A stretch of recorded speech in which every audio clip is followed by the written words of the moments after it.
প্রথমে একটু সুমি খান আপনার কাছে যাই। এই যে স্বর্ণময়ীর ঘটনাটি যদি আপনি আমাকে একটু বলতেন, কি কারণে, কেন এবং কিভাবে তাকে এই মৃত্যুর মুখে পড়তে হলো, এই প্রশ্নটির উত্তর আমি আপনার কাছে যাই। এবং সেখান থেকে যে দুজন ব্যক্তির নাম এসেছে তাদের, দেখুন তারা মাত্র কিছুদিন আগেও প্রথম আলোতে খুবই গুরুত্বপূর্ণ ভূমিকা পালন করে এসেছেন। তারা সদ্য ঢাকা স্ট্রিম নামে একটি অনলাইন খুলেছেন। সেইখানে তাদের একজন সহকর্মী না, কয়েকজন সহকর্মী যৌন নিপীড়নের অভিযোগ তুলেছেন। সেই অভিযোগ তারা তো আমলে নেয়নি, বরং প্রতিনিয়ত তাদেরকে, ওই নারীদেরকে হুমকির মধ্যে থাকতে হয়েছে। এমনকি এই ঘটনার পর অনেককে চাকরিচ্যুত করা হয়েছে। ভয়ে সেই প্রতিষ্ঠানের কেউ এখন কথাও বলতে চাচ্ছে না। সুমি খান, আপনার কাছ থেকে একটু বিস্তারিত শুনতে চাই। প্রথমে জানতে চাই, আমি নিশ্চিত আপনি শাহনেওয়াজ এবং ইফতেখার এই দুজন কি চেনেন, যারা এই ঢাকা স্ট্রিমের মূল কারিগর। অনেক ধন্যবাদ সুলতানা রহমান এবং যারা দেখছেন। আসলে আমি সকাল থেকে এই বিষয়টা নিয়ে একটু আপসেটই ছিলাম, কারণ একটি মেয়ে আত্মহত্যা খুব সহজ ব্যাপার না। আর যৌন নিপীড়ন এর যে বিষয়গুলো, আমি আপনাকে অনুরোধ করব এটিকে আত্মহত্যা না বলার জন্য, কারণ যেই চাপের মধ্যে ছিলেন, মানে তিনি সত্যিই আত্মহত্যা করেছেন কিনা সেটি তদন্তের বিষয়, ময়নাতদন্তে হয়তো জানা যাবে। কিন্তু যেই ঘটনার মধ্য দিয়ে তাকে দিন কাটাতে হয়েছিল এবং বিচারহীনতার সংস্কৃতি থেকে তিনি মুক্তি পাননি, তিনি বিচার চেয়েও প্রত্যাখ্যাত হয়েছেন এবং উপরন্তু আরো নিপীড়িত হয়েছেন। ফলে এটিকে আমি কোনো আত্মহত্যা বলতে রাজি নই। না, আমি বলছি কেননা হত্যা আত্মহত্যা দুটার মধ্যে তফাৎ আছে। সেমসাইড, সুইসাইড, হোমোসাইড দুটার মধ্যে আপনার হোমোসাইড হয়েছে না সুইসাইড হয়েছে। একটা আত্মহত্যা করতে গেলে তাকে যখন ট্রমার মধ্যে দিয়ে গেছে, ও যখন অভিযোগ করেছে তাকে নিপীড়ন করেছে একটা গণমাধ্যম। আর প্রথম আলোতে এটা বহু ঘটনা আগেও অনেকবার হয়েছে, বারবার হয়েছে। প্রথম আলো নিজেরা নারীর কথা বলে, কিন্তু প্রথম আলো কর্তৃপক্ষ আমরা দুর্ভাগ্যজনকভাবে দেখেছি, আপনিও ছিলেন গণমাধ্যমে, লোচনও ছিলেন গণমাধ্যমে, আমরা দেখেছি প্রথম আলোর ভূমিকা নির্লজ্জভাবে তারা ধর্ষকের পক্ষ নেয়। এবারও তাই হয়েছে এবং মেয়েটিকে আত্মহত্যার দিকে ঠেলে দিয়েছে, যেটা বাস্তবতা, আমি সেটা অস্বীকার করতে পারবো না। ওকে আত্মহত্যা দুটোই, ওকে হত্যা করেছে, ও জীবন মৃত ছিল, নিতে পারছে না, আই ওয়াশ করার মতো করে দেখাচ্ছিল, সরিয়ে দিয়েছে। এবং আপনি ওদের ঢাকা স্ট্রিমের বিবৃতি খেয়াল করেছেন কিনা আমি জানি না সুলতানা, ওরা বিবৃতিতে দাবি করেছে যে তারা অভিযোগের পর সরিয়ে দিয়েছে এবং তারা কতটা নির্লজ্জ হলে তারা সেই বিবৃতিতে বলছে তার আত্মহত্যার সঙ্গে কোনোভাবেই অভিযুক্ত ব্যক্তি জড়িত নয়। তার মানে ওরা জেনে শুনে ধর্ষককে সাপোর্ট দিচ্ছে, নিপীড়ককে সাপোর্ট দিচ্ছে। এবং এই যে কথাটা আপনি বললেন, শহীদুল, রেহনুমা, তাদের ব্যক্তিগত সম্পর্ক নিয়ে আমি কোনো প্রশ্ন তুলতে চাচ্ছি না। তাদের যে কতটা ফেক, তারা কতটা হঠকারী, কতটা দেখানো, এই যে হচ্ছে গিয়ে শহীদুলের প্রতিটা ভূমিকা দেখানো সবাই জানে। রেহনুমা এখন নারীর অধিকার প্রশ্নে তারা ধর্ষণ বিরোধী, তাদের সমাবেশ, হ্যানত্যান বহু কিছু, হ্যাঁ। এবং এই যে হঠকারী ভূমিকাটা, তিনি একজন নারী হয়ে রেহনুমা এবং দৃক তাদের সঙ্গে সম্পৃক্ত যারা প্রথম আলোতে তারা সুবিধাভুক্ত ছিল, তাদেরকে বারবার স্পেয়ার করা হয়েছে। ধর্ষণের আপনার অভিযোগ এসছে বিভিন্ন সময়ে বিভিন্ন জনের বিরুদ্ধে, যে নারীরা অভিযোগ করেছে, হ্যাঁ, তাদেরকে বের হয়ে যেতে হয়েছে, তাদেরকে এবিউজ করেছে প্রথম আলোর ভিতর, কিন্তু উল্টো সেই নারীরা অপমানিত হয়েছে। আর যার বিরুদ্ধে আপনার অভিযোগটা আনা হয়েছে তাদেরকে তারা প্রমোশন দিয়েছে। একই ধারাবাহিকতা স্ট্রিমে, ঢাকা স্ট্রিম, ইফতেখার এবং এদের আমি আসলে আমার মনে হচ্ছে এখন যে সুলতানা, আমি আপনাকে স্যালিউট জানাই যে আপনি তাৎক্ষণিকভাবে, আপনার শরীরটা অত সুস্থ এখনো হয়নি, তারপরেও আপনার অবস্থান থেকে আপনি দায়িত্বশীল ভূমিকায়, একইভাবে লোচন তার কর্মক্ষেত্রে দায়িত্বশীল ভূমিকা এসছে। কিন্তু আমার কথা হলো, আমরা কি আজকে শহীদুল, রেহনুমা, তারা ধারাবাহিকভাবে ওদের এই হঠকারী ভূমিকা করে যাবে, বীর দর্পে বড় বড় কথা বলবে ওদের সিন্ডিকেটের লোকগুলো, আর বারবার তাদেরকে ছাড় দিয়ে দেয়া হবে। সেই জিনিসটা হবে নাকি নারী সাংবাদিকরা ভাববেন? ঢাকা সাংবাদিক ইউনিয়নের নারী বিষয়ক সম্পাদক হিসেবে এখনো আমি যেহেতু নির্বাচিত নারী বিষয়ক সম্পাদক, আমি মনে করি ঢাকা সাংবাদিক ইউনিয়নের পক্ষ থেকে, আপনার ঢাকা রিপোর্টার্স ইউনিটির সাবেক নারী বিষয়ক সম্পাদক আমি মনে করি যে এই বিষয়গুলো নিয়ে নারীদের, আমি অনেকবার এগুলো নিয়ে বারবার কথা বলেছি এবং বারবার আমি গণশত্রু হয়েছি। এমনকি আপনি জানেন আমাদের নারী সাংবাদিকদেরও অনেকে তাদেরকে সাপোর্ট দিতে চলে যায়। এই মেয়েটি সাংবাদিক, পেশাগতভাবে সাংবাদিক না, কিন্তু গণমাধ্যমের সে কর্মী, একটি গণমাধ্যমে। তাহলে গণমাধ্যমে মেয়েদেরকে যখন মনে করা যায় পড়ে পাওয়া 14 আনা, একটি মেয়ে গণমাধ্যমে আসা মানে, হ্যাঁ, এই একটি 26-27 বছরের একটা মেয়ে, তাকে এবিউজ করছে অবলীলায়, এবং করেই গেছে দিনের পর দিন। একটি মেয়ে প্রথমেই অভিযোগ করার মতো মেয়ে স্বর্ণময়ী নয়, হ্যাঁ, একটি হচ্ছে গিয়ে হোম ইকোনমিক্সের ছাত্রী সে, ঢাকা বিশ্ববিদ্যালয়ের অধীনে। তাহলে সেই মেয়েটি কতটা সহ্য করলে, তারপরও সে কর্মক্ষেত্রে গেছে, তাকে সে মনে করেছে তার কথাটা শুনবে লিখিত অভিযোগ পাওয়ার পরে। তাহলে সেই গণমাধ্যমের বিরুদ্ধে আইনি ব্যবস্থা নেওয়া উচিত, এবং মহিলা পরিষদের দায়িত্বশীল ভূমিকা থাকা উচিত, আইন সালিশ কেন্দ্র থেকে শুরু করে। আপনার সুমি খান, আপনার কাছে আমি ফিরবো আবারও। আফসানা কিশোর, আমাকে যদি একটু বলতেন, দেখুন ইফতেখার মাহমুদ এবং আলতাফ শাহনওয়াজ, এই দুজনই গণমাধ্যমে অত্যন্ত পরিচিত। এখন তারা ঢাকা স্ট্রিম তৈরি করেছে, অভিযোগ রয়েছে যে এনসিপির অর্থায়নে এই ঢাকা স্ট্রিমটি পরিচালিত হচ্ছে। এরা জুলাই আন্দোলনে অত্যন্ত গুরুত্বপূর্ণ ভূমিকা পালন করেছে। জুলাই আন্দোলনের পরে আপনি জানেন নীলা ইসরাফিল, তারপরে সপ্তর্ষি, এরকম অসংখ্য মেয়ে কিন্তু অভিযোগ করেছে, এবং একটি মেয়েও যৌন নিপীড়নের বিরুদ্ধে কিন্তু সুবিচার পায়নি, বরং ওই নারীদেরকে প্রশ্নের মুখে কাঠগড়ায় দাঁড় করানো হয়েছে। বারবার আমরা এটি দেখতে পেয়েছি, শেষ পর্যন্ত স্বর্ণময়ীকে চলেই যেতে হলো। আপনি বিষয়টি কেমন করে দেখছেন? ধন্যবাদ সুলতানা। আমরা এই তাৎক্ষণিক লাইভে এসেছি যে স্বর্ণময়ী বিশ্বাসের মৃত্যুটা নিয়ে। আমরা যেহেতু জানি না এটা একটা আইনি প্রক্রিয়ার মধ্য দিয়ে যেতে হয়, এটা আত্মহত্যা না হত্যা, এবং আত্মহত্যায় প্ররোচনাকারী কে কে আছে সেগুলোও জানার দরকার হয়। সে কারণে আমরা সুনির্দিষ্টভাবে সব অভিযোগ, সত্যিকার অর্থে আমরা যেটাকে বলি আর কি যে সাইবার অ্যাসাসিনেশন বা অনলাইনে বিচার বসানো, সেটা আমরা এই মুহূর্তে করতে পারছি না। আমরা হয়তো দর্শক শ্রোতাদের জন্য তথ্য তুলে ধরতে পারি। আপনি যেটা প্রথমে বললেন যে ঢাকা স্ট্রিম এবং বাংলা স্ট্রিম তারা এনসিপির অর্থায়নে হয়েছে। তারপরে আরো আমরা শুনতে পেয়েছি যে এখানে শুধু এনসিপির অর্থ এসেছে এরকম না, এখানে এনএডি ফান্ড যেটা আমরা বলি এবং ইউএসআইডির যে ফান্ড বলি সেগুলো এখানে যথেচ্ছ পরিমাণে এসেছে। এ ধরনের তথ্য অসমর্থিত সূত্র অনুযায়ী আছে।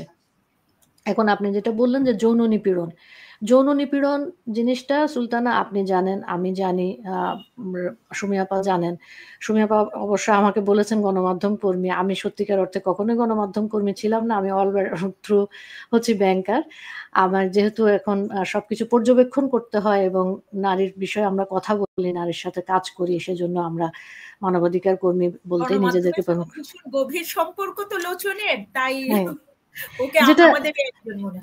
যেটা বলছিলেন আর কি যে যৌন নিপীড়ন, এটা তো সত্যিকার অর্থে সুলতানা সবসময় দেখা যাচ্ছে যে পুরুষ তার ক্ষমতাকে দেখানোর কাজে এই জিনিসটা ব্যবহার করে। এবং আজকে যে অভিযোগ উঠেছে আলতাফ শাহনওয়াজ নয়নের বিরুদ্ধে, সেই অভিযোগটা তো এই ক্যারেক্টার তো একদিনে তৈরি হয়নি, সেই কাজ অল্প অল্প করে করেছে, এবং যখনই কোনো প্রতিরোধের সম্মুখীন হয়নি বা তাকে বিচারের মুখোমুখি করা হয়নি এবং সে সবকিছুতে দেখা যাচ্ছে যে ছাড় পেয়েছে, তখনই সে এটা বৃহৎ আকার এবং সর্বত্র করার মতন সাহস পেয়েছে। এখন সুমি আপা বললেন যে আমাদের নারী অধিকার কর্মীরা, তারপর নারী সাংবাদিকরা, এটা সত্যিকার অর্থে নারী অধিকার কর্মী বা নারী সাংবাদিকদের একক কোনো বিষয় নেই। এটা যার মধ্যে মনুষ্যত্ব আছে তাদের সবার জন্যই এটা বিষয়। একজন মানুষ মৃত্যুবরণ করেছেন, অস্বাভাবিকভাবে মৃত্যুবরণ করেছেন, হয় তাকে আত্মহত্যায় প্ররোচিত করা হয়েছে, অথবা আপনি যেটা বলছিলেন সম্ভাবনার কথা, যেখানে ব্যত্যয় ঘটতে পারে, অন্য কোনো ঘটনাও থাকতে পারে, আমরা যেটা জানি না। তো এই ধরনের ঘটনার যে শাস্তি হওয়ার কথা, আইনি প্রক্রিয়ায় যে ধরনের শাস্তি হওয়ার কথা, একটা কর্পোরেট বডিতে যখন কেউ অভিযোগ জানায়, সেই অভিযোগের পরিপ্রেক্ষিতে যে তদন্ত করার কথা সেটা সময় উপযোগী ভাবে হয়নি বিধায়ী কিন্তু আজকে এই পরিস্থিতির উদ্ভব হয়েছে। আমরা ঢাকা স্টিমের বিবৃতি অনুযায়ী দেখলাম যে আফসানা কিশোর একই জায়গায়, একই গোত্রের, একই দর্শনের মানুষরা কেন এই ঘটনাগুলোর সঙ্গে জড়িত হচ্ছেন? ধরেন আমি যদি বলি সপ্তর্ষি, তিনি তো এই দ্রিকেরই অংশ ছিলেন, এই গোত্রেরই অংশ ছিলেন, তিনিও কিন্তু বিচার পাননি। আপনি যদি দেখেন নীলা ইসরাফিল, তিনিও এই গোত্রের অংশ ছিলেন, বিচার পাননি। আজকে এই আলতাফ শাহনওয়াজ, ইফতেখার মাহমুদ যার সম্পাদক এই ঢাকা স্ট্রিমের, এই একই গোত্রের, একই বলয়ের, ওই একই দৃক গোষ্ঠী, তারা কেন এই যৌন নিপীড়কদের আশ্রয় প্রশ্রয় দিচ্ছে? আজকে যে বিদেশি ফান্ড এনে এই এনসিপির ফান্ড দিয়ে এই তারা গণমাধ্যম করছে, তারা কি যৌন নিপীড়কদের লালন পালনের জন্য তারা এই কাজগুলো করছে? সুলতানা, এটা তো কি বলবো, দেখেন মানুষ কিন্তু তার স্বভাব অনুযায়ী গোত্র তৈরি করে, কাল্ট তৈরি করে আর কি। আপনি যদি দেখেন যে এই যে বামপন্থী, ডানপন্থী বা মধ্যমপন্থী যারাই এই কাজে একসাথে হয়েছে, তাদের কোনো ধরনের ম্যানিফেস্টোতে, কোনো ধরনের আলাপে আপনি নারীর কিন্তু কোনো সুস্পষ্ট অবস্থান দেখবেন না। নারীর প্রতি তাদের কোনো সম্মান, নারীর ক্ষমতায়নের প্রতি কোনো সুস্পষ্ট বক্তব্য আপনি কিছুই দেখবেন না। তো তাদের কাছে যৌন নিপীড়ন খুব স্বাভাবিক একটা বিষয়। তারা বলতে থাকে যে যৌন নিপীড়ন করেছে, ঠিক আছে, এটা আমরা দেখছি, এবং তারা এভাবে কিন্তু সময় ক্ষেপণ করে। নীলা ইসরাফিল বলেছে, আপনি সপ্তর্ষির কথা বলেছে, এই ধরনের অসংখ্য অভিযোগ এসেছে। কারো কারো বিরুদ্ধে দেখা যাচ্ছে দ্বিতীয় বিয়ে, তৃতীয় বিয়ের অভিযোগও এসেছে প্রতারণামূলক ভাবে। আপনি রাষ্ট্র সংস্কার আন্দোলনের কায়ুম ভাইদের ওখানে ছিল দিদার, মনে হয় দিদারের বিরুদ্ধেও এই ধরনের একটা কেস এসেছে। দিদার তো এখন ভালো পোস্টেই আছে, আমি দেখেছি যে। তো তারা এই ঘটনাগুলোকে খুবই হালকাভাবে দেখে, এবং বাংলাদেশের মানুষের যেটা আপনি মনস্তত্ত্ব বললেন, সেই মনস্তত্ত্বের ভিতর থেকেই তো এরা উঠে এসেছে। তারা তো আর আলাদা করে ফেরেস্তা হওয়ার কোনো সুযোগ নেই। তারা যেহেতু কোনো লোচন একটুখানি আপনাকে বলতে হবে, কারণ তারা সমাজে প্রগতিশীল অংশ বলে পরিচিত, রাইট? তারা নিজেদেরকে প্রগতিশীল জাহির করে, অথচ এই ঢাকা স্ট্রিম যে বিবৃতিটি দিয়েছে, যে সাফাইটি গিয়েছে স্বর্ণময়ীর মৃত্যুকে কেন্দ্র করে, সুমি খানকে প্রশ্নটি রাখছি আমি, যে তারা এই বিবৃতিতে বলেছে যে স্বর্ণময়ীর সঙ্গে কিছু অসৌজন্যমূলক আচরণ ঘটেছে, যে যৌন নিপীড়ন, সেটিকে তারা, আমরা বুঝতে পারি কোন জায়গা থেকে তারা অসৌজন্যমূলক বলছেন। বিবৃতি একটু চেঞ্জ করেছে। এবং সবচেয়ে বড় কথা সুলতানা, আপনি যদি খেয়াল করেন, আমি সুমি আপাকে ফ্লোর ছেড়ে দিব, তার আগে বলতে চাচ্ছি, তার বিরুদ্ধে 13 জুলাই অভিযোগ করা হয়েছে, এবং এটা কিন্তু আজকে অক্টোবরের 19 তারিখ। বাংলাদেশে 19 তারিখ সম্ভবত পারই হয়ে গিয়েছে, বাংলাদেশে হয়তো 20 তারিখ শুরু হয়েছে, আমার এখানে 19 তারিখ। তো একটা লোকের বিরুদ্ধে তদন্ত করতে সত্যিকার অর্থে কতদিন সময় লাগে আপনার যদি সদিচ্ছা থাকে?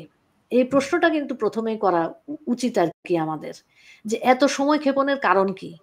কারণ হচ্ছে তারা চোরে চোরে মাসতুতো ভাইয়ের মতন অবস্থা। আপনি যেটা বললেন যে তাদের সবাই রসুনের কোয়া এক জায়গায়, তাদের যখন ব্যক্তি স্বার্থ আসে, তাদের গোষ্ঠীগত স্বার্থ যখন আসে, তখন তারা মানবাধিকার, নারীর ক্ষমতায়ন, নারীর অধিকার, এগুলা তখন তারা এক পাশে সরিয়ে ফেলে। তাদের নিজেদের অধিকার ঠিক মতো রক্ষিত হচ্ছে কিনা, নিজেদের স্বার্থ রক্ষিত হচ্ছে কিনা, সেই বিষয়ে তারা তখন সোচ্চার থাকে।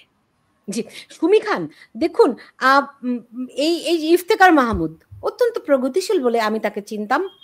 তার কাছে তিনি যখন সম্পাদক ঢাকা স্ট্রিমের, তিনি এই অভিযোগটাকে কেমন করে, এটাকে অসৌজন্যমূলক আচরণ বলতে পারেন?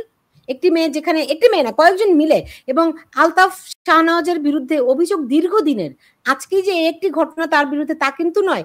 তিনি যখন জাহাঙ্গীরনগরে পড়তেন তখন থেকে তার বিরুদ্ধে অভিযোগ, এবং আলতাফ মাহমুদ কি বলে ইফতেখার মাহমুদের বিরুদ্ধেও কিন্তু অভিযোগ আছে, কিন্তু মানে তার বিরুদ্ধে অভিযোগটা অত গুরুতর ভাবে শোনা যায়নি। কিন্তু তিনি যখন এই নিপীড়কদের আশ্রয় প্রশ্রয় দেন, তিনি তার বিবৃতিতে বলেছেন যে তাকে দায়িত্ব থেকে প্রত্যাহার করা হয়েছিল, মানে আলতাফ শাহনওয়াজকে। কিন্তু আমি খবরে নিয়েছি তাকে প্রত্যাহার করা হয়েছিল নামকা ওয়াস্তে। তিনি আসলে ঠিকই ছড়ি ঘোরাতেন পুরো নিউজ রুমে প্রত্যেকের সঙ্গে, এবং অত্যন্ত অশ্লীল ভাষায় তিনি সংবাদকর্মীদের সঙ্গে ব্যবহার করতেন, বিশেষ করে নারীদের সঙ্গে। তাকে নামকাওয়াস্তে প্রত্যাহার করে কিন্তু আসলে দায়িত্ব থেকে অব্যাহতি দেওয়া হয়নি, তিনি ঠিকই সবকিছু আগের মতোই করতেন। এগুলি আপনি কি ইফতেখার মাহমুদের কাছে এগুলি আশা করতে পারেন? একেবারেই না। আমরা একসঙ্গে অনেক কাজ করেছি। অনেক কাজ মিন্স হয়তো অ্যাসাইনমেন্টে ইফতেখার যেহেতু পরিবেশ নিয়ে কাজ করতো, 21শে টেলিভিশন থেকে আমি গেছি, ইফতেখার প্রথম আলো থেকে গেছে। খুবই বিনয়ের সাথে আপা আপা করে সম্মানের সাথে কথা বলতো। সুন্দরবনের বাঘ দিবসের দিনও আমরা সোনারগাঁ হোটেলে একসাথে অনেক যে ব্রিফিং গুলো হতো বন মন্ত্রণালয়, পরিবেশ মন্ত্রণালয়, সেখানেও সচিবালয়। কিন্তু ওর বিরুদ্ধে অভিযোগগুলো আমার সবচেয়ে আমি মানে মনে করি আর কি, আমার জায়গা থেকে প্রত্যেকের এটা মনে করা উচিত যে একটা চেয়ার, সে একটা পদে আছে, সেখানে যদি আলতাফ শাহনেওয়াজ তার আপন ভাইও হতো, আপন সন্তানও হতো, পিতাও হতো, সেই জায়গা থেকে ইফতেখার মাহমুদের উচিত ছিল প্রত্যাহার। শুধু প্রত্যাহার কেন, যে নিপীড়ন, সে 2 সদস্য বিশিষ্ট তদন্ত কমিটির কথা বলেছে, 13ই জুলাই অভিযোগ করে উল্টো আজকে বলছে তারা যে 3 মাস আগের অভিযোগ নিয়ে সামাজিক মাধ্যমে অপপ্রচার করছে। অন্ধ হলে প্রলয় বন্ধ থাকে না। হ্যাঁ, সত্য প্রমাণিত সত্য। আর যখন বিকৃত চরিত্রের, who is perverted, he is really perverted, truly perverted, he never ever been changed, so that ওকে একটা অপরাধীকে সে বারবার প্রশ্রয় দিয়ে, ইফতেখার মাহমুদের কন্যা সন্তান আছে কিনা আমি জানি না, একদিন ইফতেখার মাহমুদের কন্যা সন্তান বা তার বোন বা তার স্ত্রীও যৌন নিগ্রহ শিকার হতে পারে এই আলতাফ শাহনেওয়াজের দ্বারা। এটা খুবই স্বাভাবিক। যতক্ষণ এই ধরনের বিকৃত চরিত্রের অপরাধীদেরকে কাউন্সেলিং করা উচিত, তার সাজা দেওয়া উচিত, তাকে তার অপরাধের মাত্রাটা দেখিয়ে দেওয়া উচিত। যে কারণে সে নিউজ রুমে ছুরি ঘুরাতো অশ্লীল ভাষায়, তার ভাষাটা নিউজ রুমের ভাষা কি ভাষা হবে সেটা অন্তত ওইটুকু সেন্স জানে। সে বিখ্যাত কবি, হ্যান ত্যান, আরে প্রথম আলোতে চাকরি করলেই তো বিখ্যাত কবি, প্রথম আলোতে চাকরি করলেই তো বিখ্যাত সাহিত্যিক। তো কিন্তু সেটার কারণে সেই সুযোগ নিয়ে তার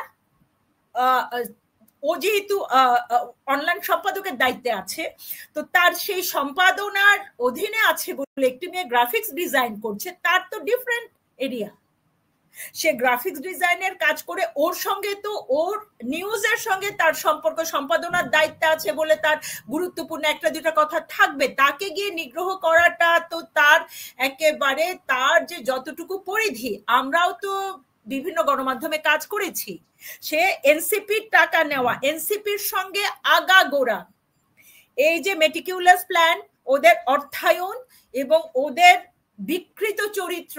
আজকে ইসরাফিল আপনার এখানেই, নীলা ইসরাফিল বলেছিল তার আত্মবিশ্বাস ছিল বিচার পাবে, কিন্তু আপনিও দেখেছেন আমিও দেখেছি যতগুলো নারী পঞ্চকবির গান গেয়ে গিয়ে বড় বড় বাণী দিয়েছিল, অভিনেত্রী থেকে শুরু করে প্রত্যেকে নিগ্রহের শিকার হয়েছে বারবার বারবার বারবার বারবার। এবং সেই ধারাবাহিকতা, তাহলে একটি দেশের, একটি রাষ্ট্রের, একটি সমাজের জন্য এই যে একটা বিপুল অর্থায়নের টাকা নিয়ে মেটিকুলাস প্ল্যান করে, এই যে এটা সেই একই সূত্রে বাঁধা শহীদুল, রেহনুমা, তারা নিজেরা বিশ্বাস করে না যে ন্যায় বিচারে, উল্টো ওরা মেয়েদের জন্য ন্যায় বিচারের দাবি করে ধর্ষণের বিরুদ্ধে আন্দোলন, হ্যান ত্যান। আপনি নিজেও জাহাঙ্গীরনগরে আপনাদের অভিজ্ঞতাতে আপনি এক সময় দেখেছেন, কাছে থেকে দেখেছেন বলেই তাদের এই হঠকারিতার বিরুদ্ধে এতটা প্রতিবাদী হয়েছেন। আমরাও তাই। মহিলা পরিষদ বিবৃতি দিয়েছে, আইন সালিশ কেন্দ্র, এখন ওনাদেরকে বিবৃতি দেওয়া তো সব না, কেন বিবৃতিতে ওনারা থেমে থাকবেন?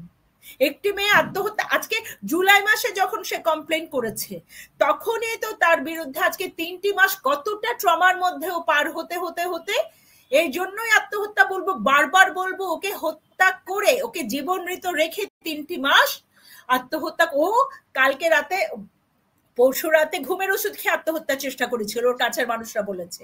তারপরে না পেরে পরে সে, মানে কতটা সে আর নিতে পারছিল না এই কষ্টটা, এই যন্ত্রণাটা। এই জায়গাটা আমার মনে হচ্ছে যে যথেষ্ট। কেন বলছি, লোচনকে একটা কথা আমার বলার আছে, হ্যাঁ এটা সকলের দায়িত্ব, কিন্তু নারী সংগঠন যখন নারীর অধিকারের দায়িত্ব নিয়ে হাজার কোটি টাকার ফান্ড নিয়ে তারা যখন মহিলা পরিষদের মতো সংগঠন, বেগম সুফিয়া কামালের, জননী সাহসিকা বেগম সুফিয়া কামালের প্রতিষ্ঠিত সংগঠন, ওই ফান্ডটা নিয়ে বসে থাকার জন্য না। ওদের লিগ্যাল এইড টিম আছে, লিগ্যাল এইড টিম দিয়ে কেন ওরা তড়িতে এই প্রতিষ্ঠানের বিরুদ্ধে আইনি পদক্ষেপ নিতে বাধ্য? কারণ তাদের দায়বদ্ধতা আছে নারী সংগঠনগুলোর, এনজিওগুলোর। আর নারী পুরুষ প্রত্যেকটা পলিটিক্যাল পার্টি বলুন, এনসিপি ইটসেলফ বলুন, কমিউনিস্ট পার্টি বলুন, বিএনপি বলুন, জাতীয় পার্টি বলুন, অবভিয়াসলি প্রত্যেকেরই দায়িত্ব আছে, সামাজিক সংগঠনগুলোরও দায়িত্ব। তাদের ঘরের দেখুন, এই যে ইফতেখার মাহমুদ কিংবা এই নিপীড়ক আলতাফ শাহনওয়াজ, এরা এখন অত্যন্ত সরকারের ঘনিষ্ঠ, খুবই প্রভাবশালী। আপনি জানেন যে তাদের বিরুদ্ধে বাংলাদেশ থেকে আমি কত জনকে যে ফোন দিয়েছি বিষয়টি নিয়ে, তাদের অভিজ্ঞতাটি জানার জন্য, তারা কি পরিস্থিতির মুখোমুখি হয়েছে, তারা কি কি চেষ্টা করেছে। কত মানুষকে যে আমি ফোন দিয়েছি কথা বলার জন্য, একটি মানুষও রাজি হয়নি, তারা ভয় পায়। এই যে একটা ভয়ের পরিবেশ সৃষ্টি করেছে, এটি হচ্ছে কি সমাজের সবচেয়ে প্রগতিশীল অংশের মধ্যে এই ভয় তারা এভাবে করে ছড়িয়ে দিয়েছে, বিশেষ করে নারীদের মধ্যে। তাহলে আপনি বলুন তো, সমাজের পরবর্তী ধাপগুলোতে যারা রয়েছেন, নিচের ধাপগুলোতে যারা রয়েছেন, তাদের কি পরিস্থিতি? সেটাই শুরু হওয়ার আগে আপনার সাথে আমার কথা হচ্ছিল যে আমাদের যে একটা ভয়ের সংস্কৃতি চালু হয়েছে, আমরা যেটা শুনতাম, মানুষজন বলতো যে আমাদের ফ্রিডম অফ এক্সপ্রেশন নেই, ফ্রিডম অফ স্পিচ নেই।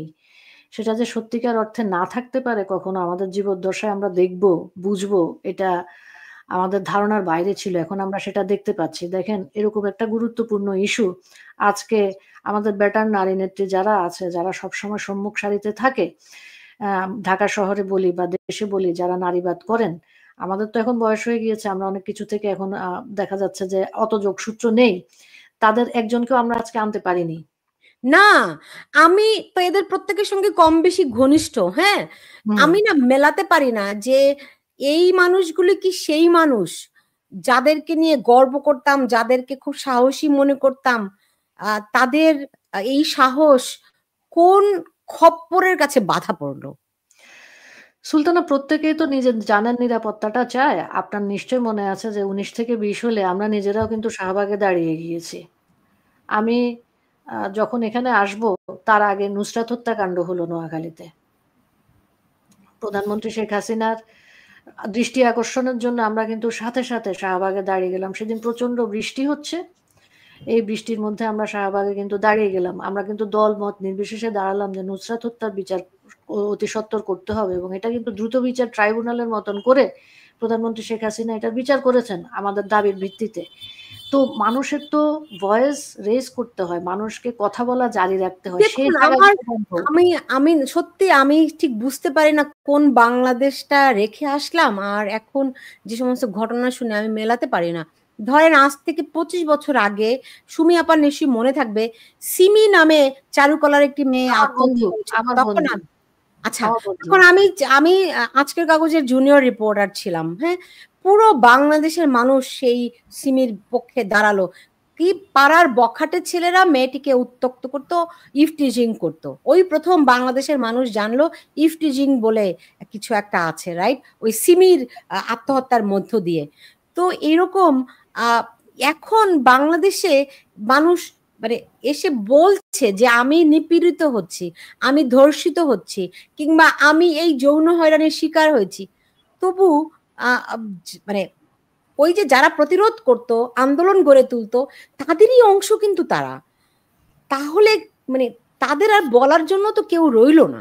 না, যেটা হয়ে যায় আর কি সুলতানা, যেটা আমরা দেখতে পাচ্ছি অবস্থা দৃষ্টে, মানুষ যখন এই যে অ্যাক্টিভিস্টরা, এই যে নারী অধিকার নিয়ে কাজ করা এরা, বা আমরা যারা ভয়েস রেজ করতাম, এরা যখন ক্ষমতার অংশ হয়ে যায় তখন মনে হয় যে তাদের আর বলার জায়গাটা থাকে না। আমরা যেসব নারী নেত্রীর কথা বলছিলেন, সুমি আপা বলছিলেন যে আমরা কেন মহিলা পরিষদ এই করছে না বা আইন ও সালিশ কেন্দ্র এই করছে না, তারা অনেকেই কিন্তু এখন গভর্নমেন্টের স্টেক হোল্ডার, তারা বিভিন্ন প্রকল্পের সাথে জড়িত, কমিটির সাথে মহিলা পরিষদ। আমি সরি সুমি আপা মহিলা পরিষদের সঙ্গে অনেকভাবে যুক্ত। তারপর আমি বলতে হচ্ছি, আমার মনে হয় তারা এখনকার যে নারীরা, তারা তাদের যে ফিলসফি, তারা তাদের জীবনবোধ, এইটা এই মহিলা পরিষদ ধারণ করে কিনা। ইনফ্যাক্ট মহিলা পরিষদ নামটি নিয়েই তো আমার আপত্তি আছে। মহিলা কি আবার, রাইট? মহলের বাসিন্দাদেরকে বলে মহিলা, রাইট? এখনকার নারীরা মহলের বাসিন্দা না, রাইট? তাদের সরব পদচারণা সব জায়গায়। ফলে ওই মহিলা পরিষদের কাছে আমি কিছু আশা করি না। কিন্তু সমাজের যে প্রগতিশীল অংশ তারা যখন নিপীড়কের ভূমিকায় থাকে, এই প্রগতিশীল অংশ যখন নিপীড়কদের আশ্রয় প্রশ্রয়দাতা হয়, তখন একটা সমাজের আর তো কোনো মানে মৌলিক ভিত্তিগুলোই তো ভেঙে যায় নাকি সুমি খান? এই জায়গাটাতে মানে আয়নাতে তো ওনারা মুখ দেখেন না। আমি যেহেতু ওই যে বললাম মায়ের পেটে থাকা অবস্থা থেকে মহিলা পরিষদ করা, সেজন্য তোমার একটু না মহিলা সমিতির অবদানকে আমি কোনোভাবে অস্বীকার করি না। এটা আত্মসমালোচনা যে মহিলা পরিষদ মারা যাওয়ার পর থেকে হেনা দাস কে কোনোভাবে উনি যতক্ষণ বলিষ্ঠ ছিলেন, আমি আলোচনাটি মহিলা পরিষদের মধ্যে নিতে চাই না। তুমি ঠিকই বলেছো যে আপনি ঠিকই বলেছেন সুলতানা, যে মহিলা পরিষদের অবস্থানটা তারা অনেক দিন থেকে সরে গেছেন, দায়িত্বের জায়গা থেকে দীর্ঘদিন ওনারা সরে গেছেন। হ্যাঁ, এবং সরে যাবার কারণে অপরাধীরা, নিপীড়করা, ধর্ষণকারীরা এতটা বার বেড়েছে। কারণ আপনার মনে আছে সুফিয়া কামাল প্রতিটা ইস্যুতে কিভাবে রাজপথে নেমেছেন, প্রতিবাদে তিনি আমরা বর্তমানে আসে, আমি বর্তমানে থাকতে চাচ্ছি। আমি চাই এই স্বর্ণময়ীর যে নিপীড়ক তাদের বিচার হোক, তাদের বিচার পুরনো আলোচনায় না যাই সুমি খান। না না না, আপনি বুঝতে পারছেন না সুলতানা, আমি কেন বলছি, আমি এটাই বলছি যে সরকারের ভিতরে থাক বা বাইরে থাক, সরকারকে চাপে ফেলতে হলে একসাথে মাঠে নামতে হবে, একসাথে আইনি পদক্ষেপ নিতে হবে। আর না হলে এই ধরনের কোন সংগঠন তাদেরকে মুচলেকা দিয়ে বলে দিতে হবে বাংলাদেশে কোনো নারী সংগঠন নেই। যে আফসানা কিশোর, এই আমি যে প্রশ্নটি সুমি খানকে করেছিলাম এটি করি যে যারাই কথা বলবে তারাই যখন নিপীড়ক, তখন আর কথা বলার মতো কে থাকছে? সুলতানা, আপনি কিন্তু যেটা বললেন আর কি প্রথম থেকেই বলেছেন যে এটা একটা চক্র। আপনি চক্রটা খেয়াল করেন যে আমাদের নারী কোটা উঠে গেছে, এই চক্র কিন্তু কাউকে কথা বলতে দেয় নাই। আমাদের ওমেন এম্পাওয়ারমেন্টের যে জায়গাটা ছিল সেটা নষ্ট হয়ে গিয়েছে। এবং এই চক্রটা আপনি দেখেছেন যে 5ই আগস্টের পরে আমাদের নারীবাদীদের যে ঐক্য ছিল সেই জায়গাটা তারা কিভাবে ভেঙে ফেলেছে যেন আমরা কোনো বিষয়ে কথা বলতে না পারি। হ্যাঁ, এবং এই চক্র দেখেন বিভিন্ন রাজনৈতিক দলের ভিতরে নারীর অংশগ্রহণ এবং সংসদে নারীর অংশগ্রহণের জায়গাগুলোকে কিভাবে টুইস্ট করছে প্রতিদিন, আপনি খেয়াল করেন। তো ভয়েস গুলা কিন্তু তারা এভাবে মিউট করে দিয়েছে সুলতানা।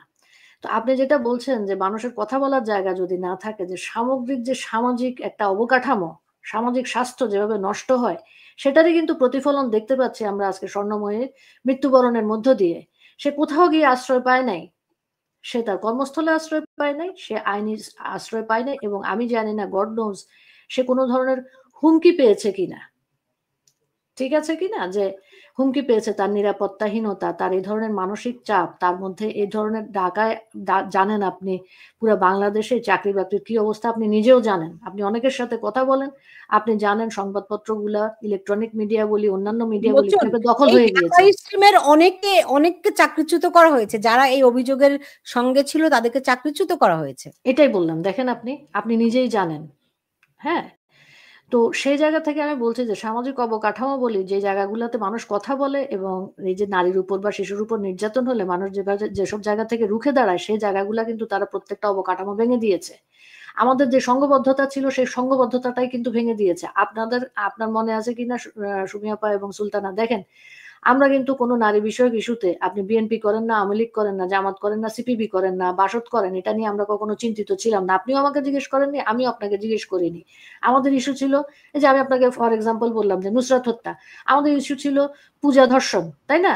আমরা এই ইস্যুতে কিন্তু সবাই হাতে হাত ধরে দাঁড়িয়ে গিয়েছি, আমরা ছিলাম এইটা। সেই জায়গাটা কিন্তু এইবার 5ই আগস্টের পরে এরা উদ্দেশ্যমূলকভাবে ভেঙে দিয়েছে, যেই কারণে কিন্তু আপনি সামগ্রিক কোনো প্রতিবাদ, সংঘবদ্ধ কোনো প্রতিবাদ আপনি কোনো জায়গায় দেখতে পাবেন না। এটা তাদের মেটিকুলাস ডিজাইনেরই একটা অংশ।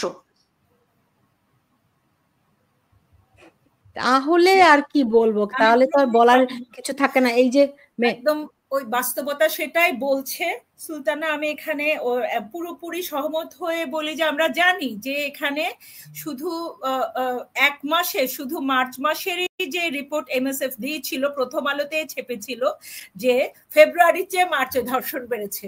পরের মাসে আর ভয়ে ছাপছে না যে মার্চের চেয়ে এপ্রিলে বেড়েছে। এপ্রিলের চেয়ে একটা মাসে 428টি ধর্ষণ, শুধু মার্চ মাসে 428টা ধর্ষণের প্রতিবেদন প্রথম আলোতে আজ সোমবার 31শে মার্চ এমএসএফ প্রতিবেদন দেয় 2025-এর মার্চ। এবং তারপরে এসে 3 মাসে আপনার যে 75% বেড়ে গেছে, তার মানে সংখ্যাটা কি ভয়ানক। এবং সেগুলো যে গণমাধ্যম যে প্রথম আলোতে কাজ করা, তারা কিছুই শেখেনি। তারা শেখেনি নারীর প্রতি সম্মানবোধ, শেখেনি তার নারী সহকর্মীর প্রতি সম্মানবোধ, যে কারণে আজকে তারা অবলীলায় মুখ থেকে অশ্লীল শব্দ ছড়ি ঘুরানোর সময় বলতে পারছে। তারা ভাবতেও পারছে না যে এতগুলো মানুষ দেখছে এবং এটা তার জীবন যেমন ক্ষণস্থায়ী, তার চাকরি আরো ক্ষণস্থায়ী। খুব ইন্টারেস্টিং শুনুন। প্রথম আলো থেকে বলা হচ্ছে যে ইফতেখার মাহমুদ এবং আলতাফ শাহনাজ তারা মে মাসে না কবে যেন তারা চাকরি ছেড়ে দিয়েছে, তারা এখন ঢাকা স্ট্রিমে।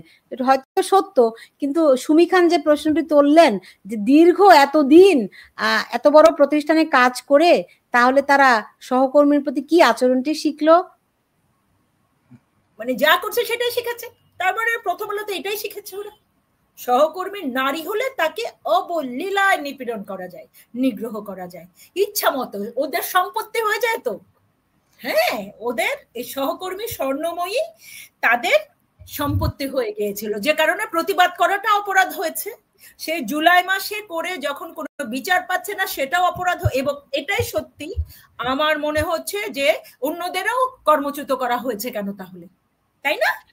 সুলতানা, আপনার এখানে একজন কমেন্ট করেছে, আমি জানি না আপনি কমেন্ট দেখতে পাচ্ছেন কিনা। আমি দেখতে পাচ্ছি, আমি হ্যাঁ, অনেক কমেন্ট দেখতে পাচ্ছি। আসলে আমি একটা পড়ে শুনাই সুলতানা আপনাকে, আপনি বুঝতে পারবেন।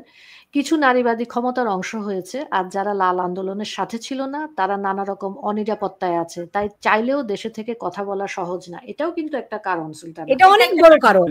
আপনি দেখুন এই যে এনসিপির নেত্রী সামান্থা, হ্যাঁ, আরে সে নাকি ফেডারেশন করতো। দেখুন এরা তো আমার অনেক জুনিয়র, আমি ব্যক্তিগতভাবে চিনতাম না, কিন্তু খোঁজ খবর যখন নেই, সে নাকি 2-1 বছর আগেও হ্যাঁ বিরাট বড় বিপ্লবী ছিলেন ছাত্র ফেডারেশনের, রাইট?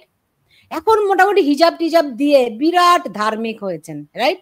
এখন এই কথাগুলি বললে যে পোশাক নিয়ে কথা বলে, না, এটি পোশাক নিয়ে কথা নয়, এটি মানে এটা একটা সিম্বলিক বিষয়, দেশটিকে কোথায় নিয়ে যাচ্ছে তারা, রাইট?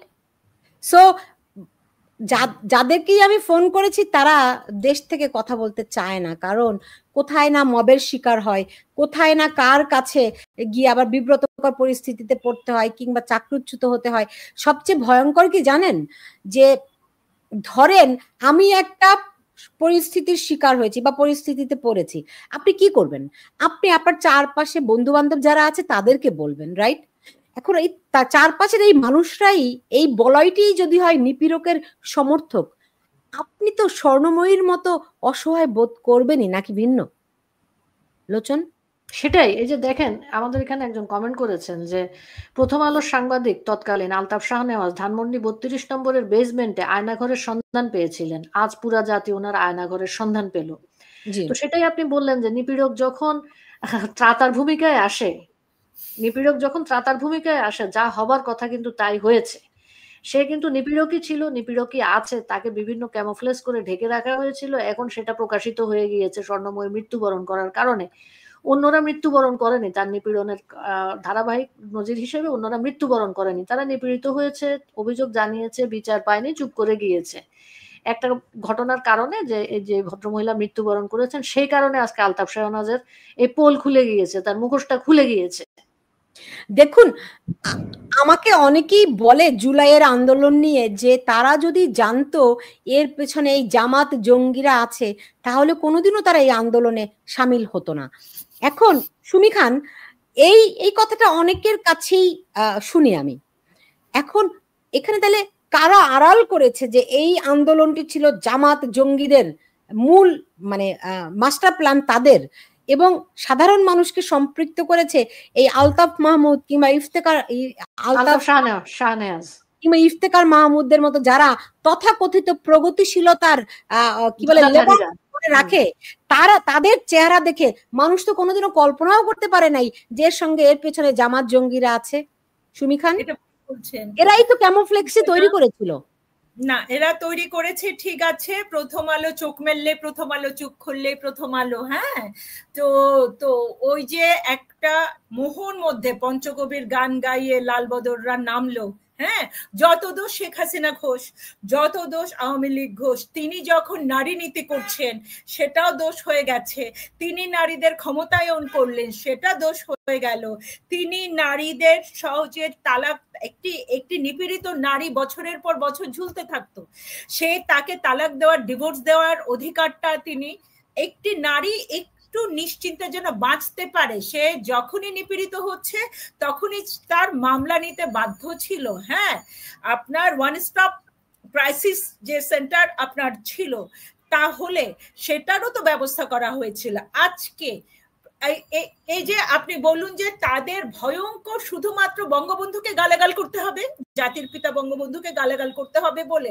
আজকে জোনায়েদ সাকিরা, এই যে ছাত্র মানে ওদের ছাত্র ফেডারেশনের ন্যারেটিভ কি, এজেন্ডা কি, শুধুমাত্র বঙ্গবন্ধুর বিরুদ্ধে, জননেত্রী শেখ হাসিনার বিরুদ্ধে, তাদেরকে মানুষকে উস্কে দিতে হবে, প্ররোচনা দিতে হবে। একই যা করেছে শহীদুল করেছে, তার পুরো জীবনটা জুড়ে সে, ও যেহেতু রাজাকার পুত্র, একই রকম করেছে হচ্ছে গিয়ে রেহনুমা করেছেন। দুঃখজনকভাবে আজকে তাদেরকে স্বরূপ প্রকাশ হওয়ার পরেও কেউ কি বলছে তার মুখের দিকে আঙ্গুল দিয়ে যে তোমরা হঠকারী মিথ্যা কথা বলেছ, মিথ্যা দোষারোপ করেছো?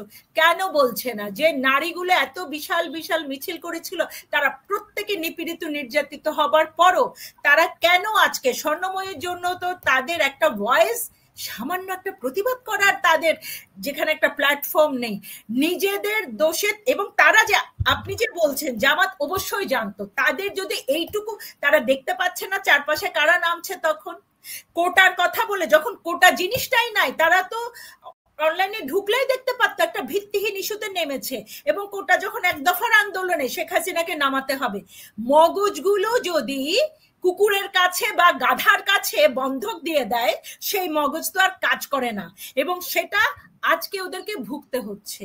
আমি ভীষণ বেদনাহত যে স্বর্ণময়ের মতো নিরীহ একটা মেয়ে, এরকম আরো অনেক নিরীহ মেয়ে, শিশু মসজিদে ধর্ষিতা হচ্ছে, টুকরা টুকরা করে ব্লেড দিয়ে কাটা হচ্ছে, তারপরও আজকে ইসলামী শাসনতন্ত্র, তাই না?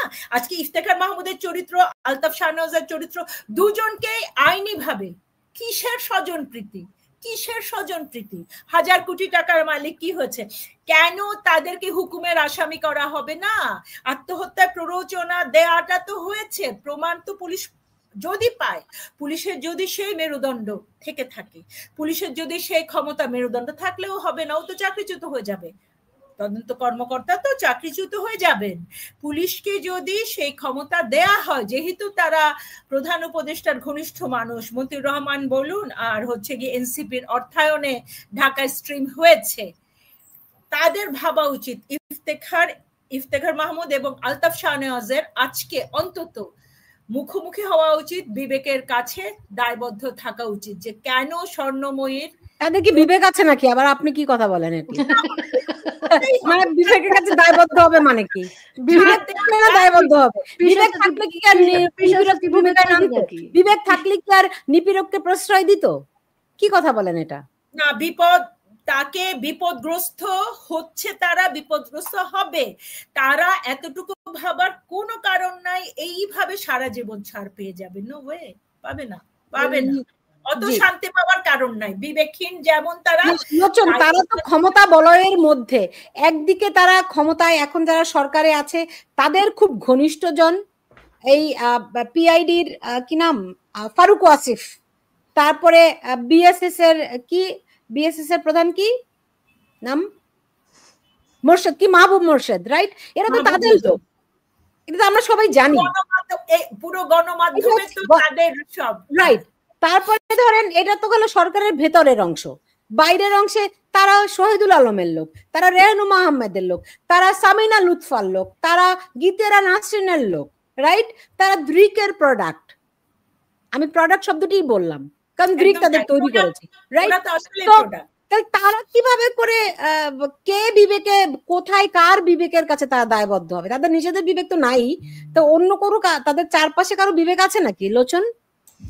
না না সুলতানা, এটা তো আপনি নিজে প্রশ্ন করার আগে উত্তর দিয়ে দিয়েছেন যে আমি উত্তর দিচ্ছি না, কি বলবো আপনারা? আমি মনে হচ্ছে আপনারা ঠিক মতো বলতেছেন না। না আপনি বলবেন, আপনি নিজেও বলবেন, কারণ আমরা আজকে এখানে সবাই কেউ ক্ষুব্ধ, আপনি জানেন আমি সাংঘাতিক রকমের ক্ষুব্ধ। আমাদের ওই জায়গাটাতেই তো প্রশ্ন যে কি করে দিনের পর দিন আর কতটা ধর্ষণ হলে, আর কতটা নিপীড়ন হলে, আর কতটা মেয়ে আত্মহত্যা। সুমি খান শুধু মুখস্থ কথা বলছে, আমি মুখস্থ কথা শুনতে চাই না, আমি আজ টু দ্য পয়েন্ট শুনতে চাই। এই ইফতেখার মাহমুদ, এই শাহনওয়াজ, আলতাফ শাহনওয়াজের বিচার হবে কি হবে না, আমি এইটা জানতে চাই। সুলতানা, আপনি নিজেই বলছেন যে তারা ক্ষমতার কাছাকাছি, যে ক্ষমতার ভয়ে মানুষ কথা বলছে না, তো তাহলে এই সরকার যতক্ষণ আছে, এই অবৈধ সরকার যতক্ষণ আছে, অতক্ষণ কি ওদের বিচার হবে? আপনি নিজেকে প্রশ্ন করেন তো। আমি আর লোচন কি বলবো? ক্ষমতা নয়, আপনি এটা বলেন না, আপনি হতাশার কথা বলেন না। আজকে হবে না, কালকে হবে, কালকে হবে না, বললামই ওদের বিচার হতেই হবে। আপনি শুনতেই পাচ্ছেন না সেটা? ওদের বিচার হতেই হবে, ক্ষমতা চিরস্থায়ী থাকবে না। ওরা সবাই যেহেতু কেউ না কেউ অন্তত এক্সিটের ওয়ে খুঁজছে, সেফ এক্সিট খুঁজছে, যা হোক, কিন্তু ইফতেখার আর হচ্ছে গিয়ে শাহনেওয়াজ, আলতাফ শাহনেওয়াজ, এই দুজন, এই যে আয়না ঘর খুঁজে টুজে বের করার পর মানুষ তো ফেসবুকে লিখেছে, সাধারণ মানুষরা ওখানে দেখতে গিয়ে বলছে যেগুলো যে কতটা মিথ্যা কথা, ওরা তো প্রমাণিত যে ওরা মিথ্যা কথা বলে যাচ্ছে। কিন্তু এই যে একটা মেয়ে আত্মহত্যা করলো অথবা ওদের কারণে বাধ্য হলো, ওরা হত্যা করলো স্বর্ণময়ীকে, সেই স্বর্ণময়ীর যতগুলো, তারা যতদিন ধরে ট্রমাটাইজ করেছে, নিপীড়ন করেছে এবং অন্যদের কর্মচ্যুত করেছে। আমার পয়েন্টটা বোঝার চেষ্টা করেন আপনি সুলতানা। আমি বারবার করে একই কথা রিপিট করছি, আপনি বুঝতে পারছেন না, পয়েন্টটা নিচ্ছেন না। আমার কথা হলো যে ইউনুস পালাবে, ইউনুসের উপদেষ্টারা পালাবে, এই যে ইফতেখার মাহমুদ আর হচ্ছে গিয়ে আপনার আলতাফ শাহনেওয়াজ, তাদের কিন্তু কঠিন সাজা হবে, হতেই হবে। সাধারণ মানুষ দিবে, গণমাধ্যমের নারীরা অন্তত দায়বদ্ধতার সাথে সেই শাস্তি নিশ্চিত করতে। তো আফসানা লোচন, তাহলে কি এটা অপেক্ষা করতে হবে স্বর্ণময়ীর এই হত্যার বিচারের জন্য, যে কবে ইউনুস সরকারের পতন হবে, তারপরে এদের বিচারের কাঠগড়ায় দাঁড়াবে? ইউনুসের মাথার উপরে বসে একটু বলেন যে ওর একটু শাস্তি দেন। সত্যিকার অর্থে সুলতানা, আপনিও জানেন, আমিও জানি, পুরো দেশবাসী জানে, 5ই আগস্টের পর থেকে, 8ই আগস্ট অবৈধ সরকার বসার পর থেকে আমাদের আইন ব্যবস্থার কি অবস্থা, বিচার ব্যবস্থার কি অবস্থা, এটা আপনি জানেন। যেখানে আইন উপদেষ্টা বলে দিচ্ছে যে আবার সমন জারি হতেও পারে, ওয়ারেন্ট ইস্যু হতেও পারে, আবার নাও হতে পারে, প্রেস সচিব আইন কিভাবে চলবে সেটা বলে দেয়। তো সেখানে আমাদের আশা অবশ্যই জারি রাখতে হবে। আপনি যেটা বলেন যে হতাশার কথা বলা যাবে না, আশা অবশ্যই জারি রাখতে হবে। কিন্তু সেই জায়গায় আমাদের যেটা হয় সুলতানা, যে আমরা দেখা যায় যে 24 ঘন্টা, 48 ঘন্টা বা 72 ঘন্টা পরে 18 কোটি মানুষের দেশ, এত ইস্যু থাকে, আমরা ইস্যুগুলো ভুলে যাই। কোনো না কোনো পক্ষকে প্রেশার গ্রুপ হিসেবে কাজ করতে হবে। এবং আমরা নারীবাদীদের অনেক সমালোচনা করেছি, অনেক প্রতিষ্ঠানের সমালোচনা করেছি, তাদের প্রতি আমাদের আহ্বান থাকবে যে আপনারা এই জিনিসটা যেন ধামাচাপা পড়ে না যায়।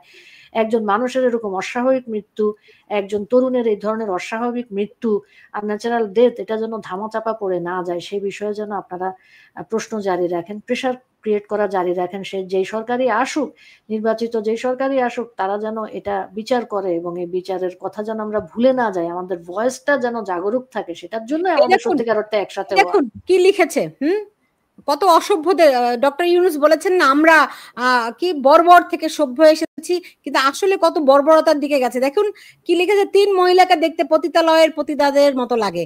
ও লাগে কারণ ও তো পতিতালয়ে যায়, সেজন্য ওদের ও দেখেছে, রাইট? যাদেরকে চিনে, ও তো মানুষ চিনে না, ওর মা ও তো মানুষ চিনে না, ও যেখানে যায়, যাদের কাছে যায়, ও তাদেরকে চেনে, কারণ তাদের রুচিটা এতটাই নিচু যে বদমাশের বাচ্চাগুলা, রেপিস্টের বদমাশগুলো, তারা তো আসলে জারজ, পাকি জারজেরা তো পতিতাকেই চিনে, হ্যাঁ, সেই ফারুক ওয়াসিফ আরেক জারজের ইয়ে হচ্ছে গিয়ে প্রতিনিধিরা পাকি জারজদের শব্দ বলো না তুমি, আপনি তাকে আপনাকে ওই ক্যাটাগরিতে নিয়ে পাকি জারজের প্রতিনিধিরা তারা তো ভদ্র ভাষায় সভ্য ভাষায় মায়ের মতো বোনের মতো নারীদেরকে দেখতে জানে না, যে কারণে তারা এই ভাষাগুলি বলে সে যে কি জিনিস তাকে সে উন্মোচিত করলো।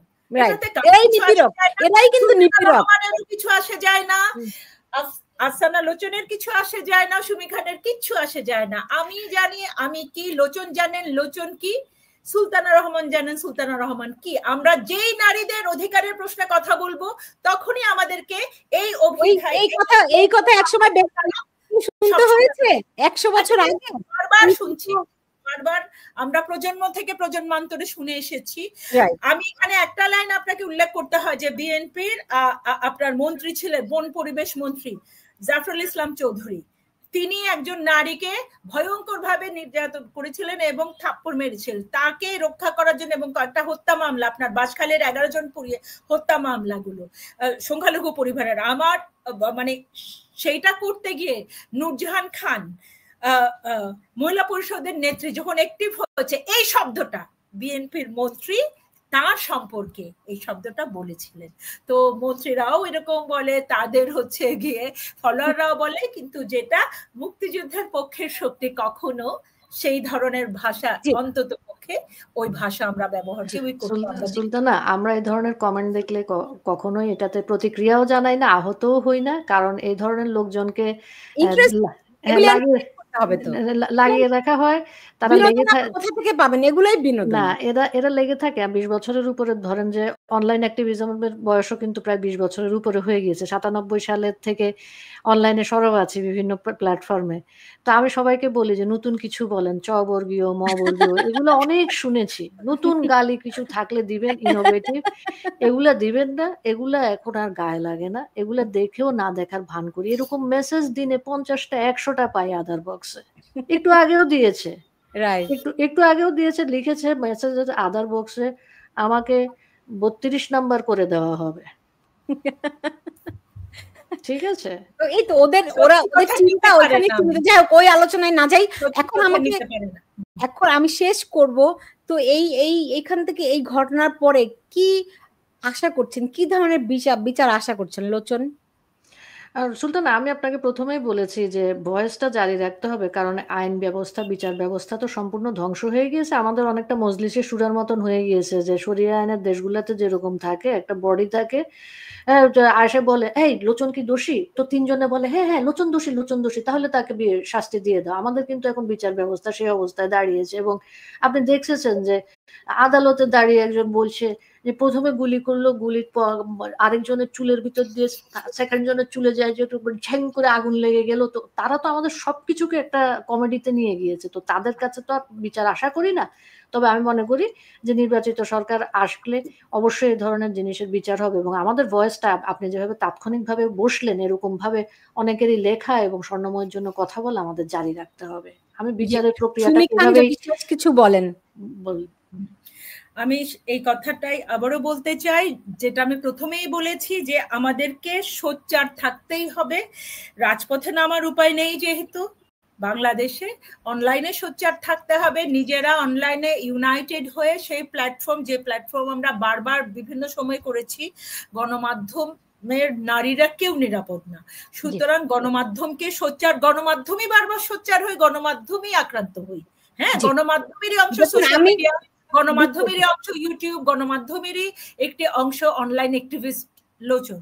তো সুতরাং আমরা আমাদের প্রতিবাদে আমরা আরো সবাইকে আসতে হবে, কেননা ইফতেখার মাহমুদ, প্রথম আলো সিন্ডিকেট, ড্রিক সিন্ডিকেট, এই যে ড্রিকের প্রোডাক্ট গুলো, এদের একজন একজন করে এদের চরিত্র উন্মোচিত করে তাদেরকে বিচারের কাঠগড়ায় অবশ্যই দাঁড় করাতে হবে, কারণ এইভাবে তাদেরকে ছাড় দেয়া যাবে না। অনেক ধন্যবাদ সুমি খান, তাদেরকে ছাড় দেওয়া যাবে না। যে কারণে আজকে স্বর্ণময়ীর মৃত্যুর কারণ হিসেবে আমি শুধুমাত্র এই আলতাফ শাহনওয়াজ এবং ইফতেখার মাহমুদকে দায়ী করতে চাই না, আমি দায়ী করতে চাই তাদের যারা প্রশ্রয়দাতা, শহীদুল আলম, রেনুমা আহমেদ, এবং তাদের যত চক্র, তাদের সঙ্গে কারা রয়েছে আপনারা আমরা সবাই খুব ভালো করে জানি।